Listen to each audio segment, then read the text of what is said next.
டேய் எருமை, ரொம்ப நேரமா வீட்டுல கரண்ட் இல்ல, அங்கேயாச்சும் வேலை பார்க்கறாங்க பாரு. போறேன்.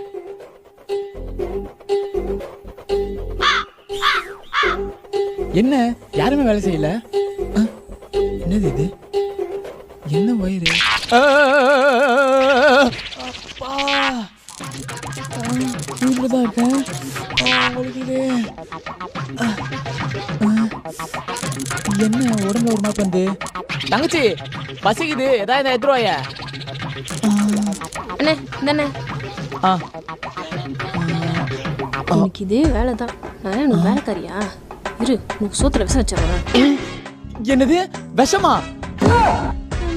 விஷம் இல்லைண்ணே, ரசம் அடுப்புல இருக்கு, நான் போய் பார்த்து வந்துடுறேன். என்னவ மனசுல பேசுறதுலாம் எனக்கு கேக்குது. தம்பி, அப்பா செலவுக்கு ஒரு 500 ரூபாய் கேட்டேனப்பா, கொடுப்பா. பா நீ வேற சும்மா இருப்பா. இப்பதான் வீட்டு வாடகை கரண்ட் பில்லாம் கட்டினா சுத்தமா கையில காசு